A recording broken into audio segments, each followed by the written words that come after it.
അപ്പോൾ ഈ 4 കാര്യങ്ങൾ എപ്പോഴും നമ്മൾ മോണിറ്റർ ചെയ്തുകൊണ്ടിരിക്കണം. എന്തെങ്കിലും ഉദാഹരണ സംബന്ധമായിട്ടുള്ള പ്രശ്നങ്ങൾ കാണുകയാണെങ്കിൽ ഈ ഒരു ടെസ്റ്റുകളൊക്കെ ഒന്ന് പോയി ചെയ്ത് നോക്കുക.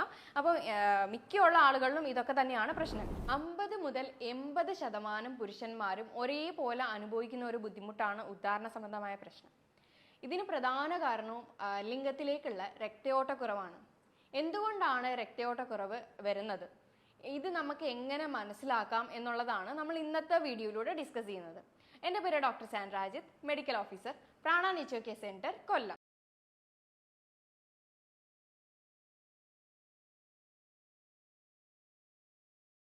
ഇന്ന് ഉദാഹരണ സംബന്ധമായിട്ടുള്ള പ്രശ്നങ്ങൾ ഒരുപാട് പുരുഷന്മാർ ഒരേപോലെ അനുഭവിക്കുന്ന ഒരു പ്രശ്നമാണ്. ഇതിനകത്ത് തന്നെ ലിംഗം ഉദ്ധരിക്കാത്തതോ അതല്ലെങ്കിൽ അത് ലാസ്റ്റ് ചെയ്യാത്തതോ ഉള്ള അവസ്ഥയാണ് ഉദാഹരണക്കുറവ് എന്ന് പറയുന്നത്. അപ്പോൾ ഇങ്ങനെയുള്ള ഒരു സിറ്റുവേഷൻ ഒരുപാട് ആളുകൾ ഇന്ന് ഒരേപോലെ അനുഭവിക്കുന്നുണ്ട്. അത് അവരെ ഫിസിക്കലി ആണെങ്കിലും മെൻ്റലി ആണെങ്കിലും ഒരുപാട് തന്നെ ബുദ്ധിമുട്ടിക്കുന്നുണ്ട്. ഇവർക്കൊന്ന് പറഞ്ഞ് ട്രീറ്റ്മെൻറ്റ് എടുക്കാനോ സ്വന്തം പാർട്ട്ണറിനോട് പോലും പറയാനായിട്ടുള്ള ഒരു ബുദ്ധിമുട്ടാണ് ഈ ഉദാഹരണക്കുറവെന്ന് പറയുന്നത്. അപ്പോൾ അവർക്കതൊരു ഫാമിലി ലൈഫിൽ തന്നെ അവർക്കത് ബാധിക്കുകയും മറ്റുള്ള രീതിയിലേക്കുള്ള പ്രശ്നങ്ങൾ അത് ഉണ്ടാകുകയും ചെയ്യുന്നുണ്ട്. അപ്പോൾ ഇതിനുള്ള ഒരു റീസൺ എന്ന് പറയുന്നത് തന്നെ ലിംഗത്തിലേക്കുള്ള രക്തയോട്ടക്കുറവാണ്. അപ്പോൾ അത് എങ്ങനെയൊക്കെ ഉള്ള കാര്യങ്ങൾ കൊണ്ടാണ് അത് ഉണ്ടാകുന്നത് എന്നുള്ളത് നോക്കാം. അതുപോലെ തന്നെ നമുക്ക് നോക്കിയാൽ തന്നെ അറിയാം, നമ്മൾ ഈ ഒരു ഉദാഹരണ സംബന്ധമായിട്ടുള്ള പ്രശ്നങ്ങൾ വരുമ്പോൾ തന്നെ നമ്മൾ ആദ്യം ചെയ്യാനായിട്ട് കുറച്ച് ടെസ്റ്റുകൾ പറയും. അതിനകത്തുള്ളതാണ് ഒന്നാമത്തത് ഡയബറ്റിക് ഉള്ള 80% ആളുകൾക്കും ഈ പറയുന്ന ഉദാഹരണ സംബന്ധമായിട്ടുള്ള പ്രശ്നങ്ങൾ കാണുന്നുണ്ട്. അതുപോലെ മറ്റൊന്നാണ് എന്തെങ്കിലും തരത്തിലുള്ള ലിവർ ഡിസീസ് ഉണ്ടോ, അതേപോലെ യൂറിക് ആസിഡ് അധികമായിട്ട് നിന്നിട്ടുണ്ടെങ്കിലും ഈ പറയുന്ന ഉദാഹരണ സംബന്ധമായിട്ടുള്ള പ്രശ്നങ്ങൾ വരുന്നുണ്ട്. അതേപോലെ കൊളസ്ട്രോൾ അധികമായിട്ട് വരുന്ന ആളുകളുണ്ടെങ്കിലും അവർക്കും ഉദാഹരണ സംബന്ധമായിട്ടുള്ള പ്രശ്നങ്ങൾ കാണുന്നുണ്ട്. അതേപോലെ തന്നെയാണ് BP കൂടുതലുള്ള പേഷ്യൻസിലും. അപ്പോൾ ഈ 4 കാര്യങ്ങൾ എപ്പോഴും നമ്മൾ മോണിറ്റർ ചെയ്തുകൊണ്ടിരിക്കണം. എന്തെങ്കിലും ഉദാഹരണ സംബന്ധമായിട്ടുള്ള പ്രശ്നങ്ങൾ കാണുകയാണെങ്കിൽ ഈ ഒരു ടെസ്റ്റുകളൊക്കെ ഒന്ന് പോയി ചെയ്ത് നോക്കുക.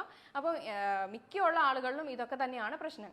ഒന്നെങ്കിൽ ഒരാൾക്ക് ഡയബറ്റിക് ആയിരിക്കും, ചില ആളുകൾക്ക് അത് യൂറിക് ആസിഡിൻ്റെ പ്രശ്നം കൊണ്ടായിരിക്കും. അപ്പോൾ ഇതൊക്കെ മെയിനായിട്ട് അവിടെ ഉദ്ദേശം എന്ന് പറയുമ്പോൾ തന്നെ ഇത് ബ്ലഡ് ഫ്ലോ കൃത്യമായിട്ട് പോകുന്നില്ല, അവിടെ ബ്ലോക്കുകൾ ഉണ്ടാക്കുന്നത്. അപ്പോൾ അങ്ങനെ വരുമ്പോഴാണ് ലിംഗത്തിലേക്കുള്ള രക്തയോട്ടം കുറയുന്നതും അവിടെ ഉദാഹരണ പ്രശ്നം ഉണ്ടാവുന്നതും. ഇപ്പോൾ ഈ ഡയബറ്റിക്കിൻ്റെ കേസ് തന്നെ എടുത്തു കഴിഞ്ഞാൽ ആദ്യം തന്നെ നമ്മൾ ചെക്ക് ചെയ്യേണ്ടത് HbA1c എന്ന് പറയുന്നൊരു ടെസ്റ്റാണ്. അതായത് ലാസ്റ്റ് ഒരു 3 മാസത്തെ ബ്ലഡിൽ ഷുഗറിൻ്റെ ആവറേജ് വാല്യൂ ആണ് നമ്മൾ ഇതിനകത്ത് നോക്കുന്നത്. അപ്പോൾ എന്തുകൊണ്ടാണ് അത് ചെക്ക് ചെയ്യാൻ പറയുന്നതെന്ന് വെച്ച് കഴിഞ്ഞാൽ ഈ ഡയബറ്റിക് എന്ന് പറയുന്ന ഒരു ഇഷ്യൂ വന്നിട്ടുണ്ടെങ്കിൽ നമ്മുടെ ഈ ഓരോ രക്തക്കുഴലിൻ്റെ ഉള്ളിലും ഓരോ എൻഡോത്തീലിയം എന്ന് പറയുന്ന ഒരു ലെയർ ഉണ്ട്. അപ്പോൾ അത് ഡാമേജ് ആയിട്ട് അവിടെ നിന്നൊരു നൈട്രിക് ഓക്സൈഡ് എന്ന് പറയുന്ന ഒരു കോമ്പൗണ്ട് ആണ് സാധാരണ ഈ ഉദാഹരണത്തിനൊക്കെ ഹെൽപ്പ് ചെയ്യുന്നത്. അപ്പോൾ അതിൻ്റെ പ്രൊഡക്ഷൻ അവിടെ കുറയുകയാണ് ചെയ്യുന്നത്. അപ്പോൾ ഇത് അവിടെ എൻഡോത്തീലിയത്തിൻ്റെ ലെയർ ഡാമേജ് ആയി കഴിയുമ്പോഴത്തേക്കും ഈ പറയുന്ന നൈട്രിക് ഓക്സൈഡിൻ്റെ പ്രൊഡക്ഷൻ കുറയുകയും ബ്ലഡ് ഫ്ലോ കൃത്യമായിട്ട് ലിംഗത്തിലേക്ക് പോകാതിരിക്കുകയും അവിടെ അങ്ങനെ പറയുന്ന ഉദാഹരണ പ്രശ്നം വരികയും ചെയ്യുന്നുണ്ട്. അതേപോലെ തന്നെയാണ് കൊളസ്ട്രോളിൻ്റെ കാര്യമാണെങ്കിലും. കൊളസ്ട്രോൾ ആണെങ്കിലും നമ്മൾ ഈ ലിപ്പിഡ് പ്രൊഫൈൽ നോക്കുമ്പോൾ ടോട്ടൽ കൊളസ്ട്രോളിൻ്റെ കാര്യം, അതേപോലെ ലിവർ ഫംഗ്ഷൻ ടെസ്റ്റും കാര്യങ്ങളൊക്കെ തന്നെ നമ്മൾ നോക്കണം. പിന്നെ മറ്റൊരു ടെസ്റ്റാണ് യൂറിക് ആസിഡിൻ്റെ ടെസ്റ്റ്. അതായത് കിഡ്നി ഫംഗ്ഷൻ ടെസ്റ്റ് മൊത്തത്തിൽ എടുക്കുകയാണെങ്കിൽ ക്രിയാറ്റിൻ്റെ അളവും യൂറിക് ആസിഡിൻ്റെ അളവും ഒക്കെ ഒന്ന് നോക്കുക. അപ്പോൾ ഇതും നമ്മുടെ ബ്ലഡ് ഫ്ലോ റിലേറ്റഡ് ആയിട്ട് തന്നെയാണ്. അതും അവിടെ ഡാമേജ് വരുമ്പോഴാണ്, അതായത് അവിടെ ബ്ലോക്ക് വരുമ്പോഴത്തേക്കും ലിംഗത്തിലേക്ക് കൃത്യമായിട്ടുള്ള ബ്ലഡ് ഫ്ലോ പോവുകയും ചെയ്യില്ല. അപ്പോൾ അങ്ങനെ ഉദാഹരണ പ്രശ്നങ്ങൾ വരികയും ചെയ്യും. ഇനി മറ്റുള്ള കാരണങ്ങൾ എന്തൊക്കെയാണെന്ന് വെച്ച് കഴിഞ്ഞാൽ ഇത് സ്ട്രെസ്സുമായിട്ട് ഭയങ്കര റിലേറ്റഡ് ആണ്. നമ്മുടെ മെൻ്റൽ ഹെൽത്തുമായിട്ട് ഭയങ്കരമായിട്ട് റിലേറ്റഡ് ആയിട്ടുള്ള ഒരു കാര്യമാണ് ഉദാഹരണമായിട്ടുള്ള പ്രശ്നങ്ങൾ. സൈക്കോളജിക്കൽ റിലേറ്റഡ് ആണ്. അപ്പം അങ്ങനെ ഒരു തോട്ട് ഉള്ളിലുണ്ട്. അതേപോലെ ഇങ്ങനെ ഉദാഹരണം കിട്ടില്ല എന്ന് പറഞ്ഞ് നിൽക്കുന്നവർക്കാണെങ്കിൽ ഉറപ്പായിട്ടും ഉദാഹരണം കിട്ടില്ല. കാരണം ആ ഒരു മെൻ്റൽ തോട്ടിലൂടെ പോവുകയാണെങ്കിൽ ഉറപ്പായിട്ടും ഉദാഹരണ ശേഷി കുറയുക തന്നെ ചെയ്യും. അതേപോലെ പല പോഷകങ്ങളുടെ കുറവ്, മെയിനായിട്ടും അവിടെ സപ്ലൈ ചെയ്യുന്ന നെർവ്സിൻ്റെ ഹെൽത്ത് കൃത്യമായിട്ട് വരില്ല എന്നുണ്ടെങ്കിലും ഉദാഹരണ പ്രശ്നം വരുന്നുണ്ട്. അതായത് വൈറ്റമിൻ B12 കുറവ് മൂലം ഉദാഹരണ പ്രശ്നം വരുന്നുണ്ട്. ഇനി ചില മെഡിക്കേഷൻസിൻ്റെ അമിതമായിട്ടുള്ള ഉപയോഗം മൂലം, അതായത് BP അധികമായിട്ട് മെഡിസിൻ കഴിക്കുന്നവർക്ക്, അല്ലെങ്കിൽ ഡിപ്രഷൻ മെഡിസിൻ കഴിക്കുന്നവർക്ക്, ഇനി അതല്ലെങ്കിൽ ക്യാൻസറിൻ്റെ മെഡിക്കേഷൻസ് അങ്ങനെയൊക്കെ എടുക്കുന്നവർക്കും ഉദാഹരണ ശേഷി കുറയുന്നുണ്ട്. അതേപോലെ തന്നെ ഹോർമോണൽ ചേഞ്ചസ് വരികയാണെങ്കിൽ ഉദാഹരണശേഷി കുറയുന്നുണ്ട്. അതായത് മെയിൽ ഹോർമോൺ ആയിട്ടുള്ള ടെസ്റ്റോസ്റ്റിറോണിൻ്റെ അളവ് ശരീരത്ത് കുറവാണെങ്കിൽ ഉദാഹരണശേഷി വരുന്നുണ്ട്. അതേപോലെ അധികമായിട്ട് ആൽക്കഹോള്, സ്മോക്കിംഗ് ഒക്കെ ചെയ്യുന്ന ആളുകളിൽ, അതേപോലെ സ്ട്രെസ് അധികമായിട്ട് അനുഭവിക്കുന്ന ആളുകളിൽ. അതേപോലെ തന്നെ ഒരു ഫാക്ടറാണ് അമിതവണ്ണം. അമിതവണ്ണം ഇപ്പോൾ നമ്മൾ ആ ഒരു വെയിറ്റ് മാനേജ് ചെയ്യാതെ അധികമായിട്ട് ഭക്ഷണം എടുക്കുകയോ അല്ലെങ്കിൽ ഹോർമോണൽ ഇംബാലൻസിലോ ഒക്കെ തന്നെ അമിതവണ്ണം വരാറുണ്ട്. അപ്പോൾ അങ്ങനെയുള്ള ആളുകൾക്കും ഉദാഹരണശേഷി കുറവായിട്ട് കാണിക്കുന്നുണ്ട്. അപ്പം ബ്ലഡിൻ്റെ സർക്കുലേഷൻ കുറയുന്നതുകൊണ്ട് മാത്രമല്ല, മറ്റുള്ള കുറച്ച് കാര്യങ്ങളൂടെ ഈ ഉദാഹരണശേഷി കുറയാനായിട്ട് കാരണങ്ങളാണ്.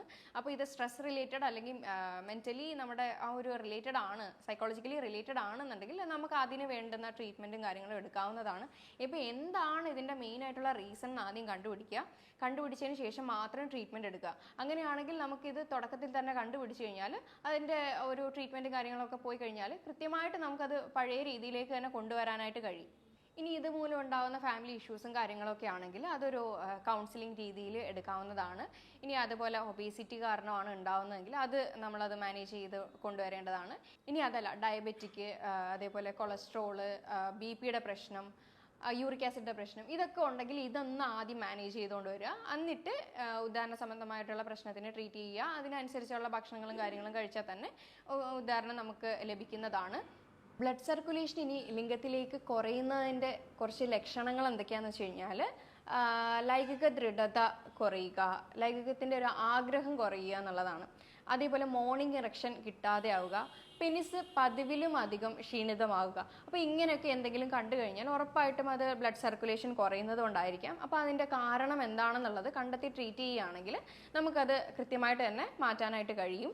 ഇനി എന്തൊക്കെ ഭക്ഷണങ്ങളാണ് നമുക്ക് ഉൾപ്പെടുത്താൻ പറ്റുന്നതെന്ന് വെച്ച് കഴിഞ്ഞാൽ, പ്രധാനമായിട്ട് നൈട്രേറ്റ്സ് അധികമായിട്ട് അടങ്ങിയിരിക്കുന്ന ഇലവർഗ്ഗത്തിൽപ്പെട്ട ചീര, മുരിങ്ങയിലയൊക്കെ നമുക്ക് ധാരാളമായിട്ട് ഭക്ഷണത്തിൽ ഉൾപ്പെടുത്താവുന്നതാണ്. അതേപോലെ ഡാർക്ക് ചോക്ലേറ്റ് നല്ലൊരു ഓപ്ഷനാണ്. പിന്നെ ഫ്രൂട്ട്സും വെജിറ്റബിൾസും ഒക്കെ നോക്കുകയാണെങ്കിൽ കൂടുതലും വാട്ടർ കണ്ടന്റ് അടങ്ങിയിട്ടുള്ള ഭക്ഷണങ്ങളുണ്ടല്ലോ, വാട്ടർ മെലൺ, കുക്കുംബർ, ആഷ്ഗോട്ട് ജ്യൂസ്, അതേപോലെ കുമ്പളങ്ങ, വെള്ളക്കുമ്പളങ്ങ, ചാരക്കുമ്പളങ്ങ, ഇതൊക്കെ ഉൾപ്പെടുത്താവുന്നതാണ്. ലെമൺ, ജിഞ്ചർ, ഓറഞ്ച്, പിന്നെ അതേപോലെ ബീട്രൂട്ട്, പൊമഗ്രാനേറ്റ്, പപ്പായ, അതേപോലെ തന്നെ ഗാർലിക്, ഓട്സ്, നട്ട്സ്, തവിടുള്ള അരികൾ, പിസ്താഷ്യോസ്, പിന്നെ അത്തിപ്പഴം, ഇതൊക്കെ കൂടുതലും ഭക്ഷണത്തിൽ ഉൾപ്പെടുത്തുക. ഇനി ഇതിനകത്ത് നമുക്കൊരു 3 റെമഡീസ് നോക്കാം. അതായത് ഉദാഹരണശേഷി കിട്ടാനായിട്ട് നമുക്ക് ചെയ്യാൻ പറ്റുന്ന കാര്യങ്ങൾ എന്തൊക്കെയാണെന്ന് വെച്ച് കഴിഞ്ഞാൽ, അശ്വഗന്ധയുടെ പൊടി എല്ലാ ആയുർവേദ ഷോപ്പുകളിലും അവൈലബിൾ ആണ്. ഇതൊരു 1/4 ടീസ്പൂൺ അല്ലെങ്കിൽ അര ടീസ്പൂൺ എടുത്തിട്ട് കിടക്കുന്നതിന് മുന്നേ ആയിട്ട് ഇളം ചൂടുള്ള പാലിലോ അല്ലെങ്കിൽ തേനിലോ അല്ലെങ്കിൽ നെയ്യിലോ കഴിക്കാവുന്നതാണ്. അത് കിടക്കുന്നതിന് മുന്നേ ആയിട്ട് 1 മാസം തുടർച്ചയായിട്ട് ചെയ്യാവുന്നതാണ്. ഇനി അതല്ല, വൈറ്റ് ഗോൾഡ് എന്നറിയപ്പെടുന്ന സേഫ്ഡ് മ്യൂസ്ലി, ഇതും കിടക്കുന്നതിന് മുന്നേ ആയിട്ട് ഇളം ചൂട് പാലിനകത്ത് കുറച്ച് എടുത്തിട്ട് ഉപയോഗിക്കാവുന്നതാണ്. ഇനി 3ാമത്തെ റെമഡിയാണ് നട്ട്മെഗ്, അതായത് ജാതിക്കയുടെ പൊടിയും കുറച്ച് പൗഡർ ഫോമിൽ അവൈലബിൾ ആണ്. അപ്പോൾ അതും എടുത്തിട്ട് ബിഫോർ ബെഡ്, അതായത് കിടക്കുന്നതിന് മുന്നേ ആയിട്ട് വാം മിൽക്കിൽ കഴിക്കാവുന്നതാണ്. ഈ 3 റെമഡിയും മാറി മാറി ചെയ്ത് നോക്കാവുന്നതാണ്. അതേപോലെ ഫ്രൂട്ട്സിൻ്റെ കേസ് വരികയാണെങ്കിൽ വാട്ടർ മെലണും ആഷ്ഗോർഡും ഒക്കെ മാറി മാറി ഉപയോഗിക്കാവുന്നതാണ്. ഇതൊക്കെ നാച്ചുറൽ വയാഗ്രൽ എഫക്റ്റ് തരുന്ന ഭക്ഷണങ്ങളാണ്. അപ്പോൾ കൂടുതലും സ്വന്തം ഇഷ്ടപ്രകാരം പോയിട്ട് പുറത്തുനിന്ന് വയാഗ്രൽ എഫക്റ്റ് ഉള്ള ടാബ്ലറ്റ്സ് എടുക്കുന്ന ആളുകളാണ് പലരും. അപ്പോൾ അത് പലർക്കും ഉദാഹരണം എന്നാൽ കിട്ടുന്നുമില്ല. ചിലപ്പോൾ ആ ഒരു സമയത്തേക്ക് മാത്രമായിരിക്കും കിട്ടുന്നത്. അപ്പോൾ അത് ആരോഗ്യ പ്രശ്നങ്ങൾ ഭാവിയിലേക്ക് ഉണ്ടാകും. ആദ്യം എടുക്കുന്ന രീതിയിലായിരിക്കില്ല. ആദ്യം എടുക്കുമ്പോൾ ചിലപ്പോൾ ഉദാഹരണമൊക്കെ കിട്ടുമായിരിക്കാം, പക്ഷെ ഭാവിയിലേക്ക് പോകെ പിന്നെ അതെടുത്താലും ഉദാഹരണം കിട്ടാത്തൊരവസ്ഥയിലേക്ക് വരും. അതുകൊണ്ട് ആദ്യം തന്നെ ഇങ്ങനത്തെ എന്തെങ്കിലും സിറ്റുവേഷൻ കണ്ടു കഴിഞ്ഞാൽ ഒരു ഗൈഡൻസിൽ തന്നെ അതൊരു ട്രീറ്റ് ചെയ്യാൻ വേണ്ടിയിട്ട് ശ്രദ്ധിക്കുക. ഇനി ഇതിന് ചെയ്യാൻ പറ്റുന്ന എക്സസൈസ് അല്ലെങ്കിൽ യോഗാസനാസ് ഒക്കെ എന്തൊക്കെയാണെന്ന് നോക്കുക. നമുക്ക് കാർഡിയോ വർക്കൗട്ട്സ് ചെയ്യാവുന്നതാണ്. അതായത് അധികമായിട്ട് പെട്ടെന്ന് നമുക്ക് സൈക്ലിംഗ്, വാക്കിംഗ്, സ്വിമ്മിങ് അങ്ങനത്തെ രീതിയിലുള്ള എക്സർസൈസും കാര്യങ്ങളും നമുക്ക് ചെയ്യാവുന്നതാണ്. ഇനി അതല്ലെങ്കിൽ ഹൈ ഇൻറ്റൻസിറ്റി ഇൻ്റർവൽ ട്രെയിനിങ് പോലത്തെ എക്സസൈസും കാര്യങ്ങളും ചെയ്യാവുന്നതാണ്. സമയമില്ലാത്തവർക്ക് കുറച്ചുകൂടെ ബെറ്റർ അതായിരിക്കും. മറ്റേ ഹൃദയ സംബന്ധമായിട്ടുള്ള രോഗങ്ങളൊക്കെ ഉള്ളവരാണെങ്കിൽ ഉറപ്പായിട്ടും ഒരു ഗൈഡൻസിൽ മാത്രമേ അത് ചെയ്യാൻ പാടുള്ളൂ. അത് 30 സെക്കൻഡ് റെസ്റ്റ് എടുക്കുകയാണെങ്കിൽ 30 സെക്കൻഡ് സ്പീഡിൽ വാക്ക് അല്ലെങ്കിൽ ഓടുകയോ അങ്ങനത്തെ രീതിയിലൊക്കെ ചെയ്യാവുന്നതാണ്. അതാണ് ഹൈ ഇൻറ്റൻസിറ്റി ഇൻ്റർവൽ ട്രെയിനിങ് എന്ന് പറയുന്നത്. ഇനി യോഗാസനാസ് ആണെങ്കിൽ 4 യോഗാസനാസ് ആണ് പറയുന്നത്. അപ്പോൾ 4 എണ്ണവും ഒരുമിച്ച് തന്നെ ഒരു കുറച്ച് കാലയളവിൽ അടുപ്പിച്ച് ചെയ്യേണ്ടതാണ്. അപ്പോൾ ഏതൊക്കെയാണെന്ന് വെച്ച് കഴിഞ്ഞാൽ, ആദ്യത്തേത് ത്രികോണാസനയാണ്. ത്രികോണാസന ചെയ്യുമ്പോഴത്തേക്കും അവിടുത്തെ പെൽവിക് സ്ട്രെങ്തനിങ്ങും കാര്യങ്ങളും ഒക്കെ കുറച്ചുകൂടെ കൂടുകയും ചെയ്യും. അതേപോലെ ബ്ലഡ് ഫ്ലോ ഒക്കെ നന്നായിട്ട് കൂടാനായിട്ട് ഹെൽപ്പ് ചെയ്യും. അപ്പോൾ ഈ ആസന ചെയ്യുന്നതിലൂടെ കൂടുതലും കോൺട്രാക്ഷൻസ് കിട്ടാനും അതേപോലെ പെൽവിക് സ്ട്രെങ്തനിങ് ആയി അവിടത്തേക്ക് ബ്ലഡ് സർക്കുലേഷൻ കുറച്ചുകൂടെ ഇമ്പ്രൂവ് ആകാനും ഹെൽപ്പ് ചെയ്യുന്നുണ്ട്. രണ്ടാമത്തേത് പശ്ചിമോത്താനാസനയാണ്. ഇതും കുറച്ചുകൂടെ സ്പൈനൊക്കെ ഒന്ന് ബെൻഡ് ആകുമ്പോഴത്തേക്കും കൂടുതലും ബ്ലഡ് സർക്കുലേഷൻ അവിടത്തേക്ക് കിട്ടുന്നതാണ്. മൂന്നാമത്തേതാണ് ഭദ്രാസന. ഭദ്രാസന എന്ന് പറയുന്നത് ബട്ടർഫ്ലൈ പോസും കൂടിയാണ്. ഇത് ആണിനായാലും പെണ്ണുങ്ങൾക്കായാലും ഒരേപോലെ ഹെൽപ്പ് ആവുന്ന ഒരു പെൽവിക് സ്ട്രെങ്തനിങ് എക്സർസൈസും കൂടിയാണ്. അവിടത്തേക്ക് ബ്ലഡ് ഫ്ലോ കിട്ടാനായാലും അവിടുത്തെ പെൽവിക് സ്ട്രെങ്തൻ ചെയ്യാൻ വേണ്ടിയിട്ടായാലും ഒക്കെ ഒരുപാട് ഹെൽപ്പ് ചെയ്യുന്ന ഒരു ആസനയാണ്. നാലാമത്തേതാണ് ധനുരാസന. ഇത് പെൽവിക് ഓർഗൻസിനെയൊക്കെ നന്നായിട്ട് മസാജ് ചെയ്യുന്നുണ്ട്. അപ്പം ഈ ഒരു 4 ആസന 4 ആഴ്ച തുടർച്ചയായിട്ട് 4ഉം കൂടെ ചെയ്യേണ്ടതാണ്. അപ്പോൾ ഇത് ചെയ്യുന്ന രീതിയിൽ അപ്പം എന്തെങ്കിലും ഡൗട്ടോ കാര്യങ്ങളോ ഉണ്ടെങ്കിൽ യൂട്യൂബിലാണെങ്കിലും ട്രെയിനേഴ്സ് ചെയ്യുന്ന രീതിയിലുള്ള ആസനാസൊക്കെ അവൈലബിൾ ആണ്. മറ്റുള്ളവർ ചെയ്യുന്നത് നോക്കി ചെയ്യാണ്ടിരിക്കുക. ട്രെയിനേഴ്സ് യോഗ പഠിച്ച് ചെയ്ത ആളുകൾ ചെയ്യുന്നതോ അല്ലെങ്കിൽ ഒരു ഗൈഡൻസിൽ ചെയ്യുന്നതോ ആയിരിക്കും ഏറ്റവും കൂടുതലും നല്ലത്. അത് ഒരു 4 ആഴ്ച കണ്ടിന്യൂസ് ആയിട്ട് ചെയ്യേണ്ടതാണ്. പിന്നെ മറ്റൊന്നാണ് പെൽവിക് സ്ട്രെങ്തനിങ് ആയിട്ടുള്ള കീഗൽ എക്സർസൈസ്. ഇത് ചെയ്യുന്നിടത്തോളം അവിടുത്തെ മസിൽസ് ആയാലും നെർവ്സ് ആയാലും ഒക്കെ സ്ട്രെങ്തൻ ആയിട്ട് നല്ലൊരു ഉദാഹരണം കിട്ടാനായിട്ട് ഇത് ഹെൽപ്പ് ചെയ്യുന്നുണ്ട്. ഇനി സ്ട്രെസ്സ് കാരണമാണ് ഈ പറയുന്ന ഉദാഹരണ പ്രശ്നം വരുന്നതെങ്കിൽ അത് പ്രാണായാമയിലൂടെ തന്നെ മാറ്റാവുന്നതാണ്. പ്രാണായാമ അതേപോലെ മെഡിറ്റേഷൻ ടെക്നിക്സും കൂടെ ഒക്കെ നോക്കുക. അതായത് അനുലോമ വിലോമ pranayama, Kapalbhati pranayama, alternate nostril breathing ആണ് ഈ അനുലോമ വിലോമ എന്നുകൊണ്ട് ഉദ്ദേശിക്കുന്നത്. ഇതൊക്കെ ഒരു ഗൈഡൻസിൽ തന്നെ ചെയ്യുന്നതാണ് കുറച്ചുകൂടെ നല്ലത്. യുണീക്ക് ആയിട്ടുള്ള ഒരു ടെക്നിക്കാണ് നിഷ്പന്ദ ഭാവ. ഇതൊരു ടൈപ്പ് ഓഫ് മെഡിറ്റേഷൻ ആണ്. ഇതെങ്ങനെ ചെയ്യേണ്ടതെന്ന് വെച്ച് കഴിഞ്ഞാൽ ഒരു കാമായിട്ടുള്ള ഒരിടത്ത് ഇരിക്കുക. ബാക്ക് സപ്പോർട്ട് കൂടി ഇരുന്ന് കഴിഞ്ഞാൽ ഏറ്റവും നല്ലതാണ്. കണ്ണടച്ച് സ്വസ്ഥമായിട്ടൊരു സ്ഥലത്തേക്ക് ഇരിക്കുക. മറ്റുള്ള ഫീലിങ്സോ ഇമോഷൻസോ ഒന്നും പാടില്ല. ചുറ്റിനുള്ള സൗണ്ട് മാത്രം ശ്രദ്ധിക്കുക. ഇത് കുറച്ച് നേരം അങ്ങനെ ചെയ്തുകൊണ്ടിരിക്കുമ്പോൾ തന്നെ നമ്മുടെ നെർവസ് സിസ്റ്റം, അതായത് നാഡീവ്യവസ്ഥ ഒന്ന് നോർമൽ ആകാനും ഓട്ടോമാറ്റിക്കലി അതൊന്ന് കറക്റ്റ് ആകാനും ഇത് ഹെൽപ്പ് ചെയ്യുന്നുണ്ട്. അപ്പോൾ ഈ ഒരു ടെക്നിക്ക് ചെയ്യുന്നതിലൂടെ ഒരുപാട് നമുക്ക് മാറ്റങ്ങൾ കണ്ടുവരുന്നുണ്ട്. അപ്പോൾ ഇതും നമുക്ക് വീട്ടിൽ തന്നെ ട്രൈ ചെയ്യാവുന്നതാണ്. അതേപോലെ കൃത്യമായിട്ടുള്ള എക്സർസൈസും കൃത്യമായിട്ടുള്ള ഒരു ഡയറ്റും സപ്ലിമെൻ്റ് ആവശ്യമാണെങ്കിൽ അതും കൂടെ എടുത്തു കഴിഞ്ഞാൽ നമുക്ക് ഈ ഒരു പ്രശ്നം തുടക്കത്തിൽ തന്നെ കണ്ടുപിടിച്ചാൽ അത് മാറ്റാവുന്നതേ ഉള്ളൂ. ട്രീറ്റ്മെൻറ്റ് പിന്നെ എടുക്കുന്ന സമയത്ത് ട്രീറ്റ്മെൻറ്റ് വേണ്ട രീതിയിൽ തന്നെ എടുക്കുക. ഒരു ഗൈഡൻസിന് അണ്ടറിൽ തന്നെ എടുക്കാൻ നോക്കുക. പിന്നെ എന്തെങ്കിലും മറ്റേ സ്ട്രെസ് റിലേറ്റഡ് ഒക്കെ ആണെങ്കിൽ നമുക്ക് ഈ പറയുന്ന മെഡിറ്റേഷനും കാര്യങ്ങളൊക്കെ കൊണ്ട് തന്നെ നമുക്ക് നോർമലാക്കാൻ കഴിയും. അതുപോലെ തന്നെ ഇൻ്റർമീഡിയറ്റ് ഫാസ്റ്റിംഗ് ഇതിനെ ഒരുപാട് തരത്തിൽ ഹെൽപ്പ് ചെയ്യുന്നുണ്ട്. അത് പല രീതിയിൽ പല ആളുകൾക്ക് ഡിഫറെൻ്റ് ആണ്.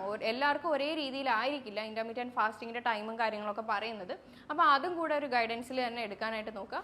പിന്നെ ഒരുപാട് തരത്തിലുള്ള ഷുഗറി ഐറ്റംസും കാര്യങ്ങളൊക്കെ ഒന്ന് അവോയ്ഡ് ചെയ്യുക. അതായത് പുറത്തുനിന്നുള്ള ഒരുപാട് ഫ്രൈഡ് ജങ്ക് ഐറ്റംസും കാര്യങ്ങളൊക്കെയും അവോയ്ഡ് ചെയ്തുകൊണ്ട് തന്നെ ഒരു ട്രീറ്റ്മെൻറ്റ് പ്രൊസീജിയറിലേക്ക് തന്നെ വരിക. അപ്പോൾ നമുക്ക് ഈ പറഞ്ഞ കാര്യങ്ങളിൽ എന്തെങ്കിലും ഡൗട്ട് ഉണ്ടെങ്കിൽ താഴെ തന്നിരിക്കുന്ന നമ്പറിൽ കോൺടാക്ട് ചെയ്യാവുന്നതാണ്. ഇനി മറ്റൊരു ഹെൽത്ത് ടോപ്പിക്കുമായിട്ട് വീണ്ടും കാണാം. Thank you.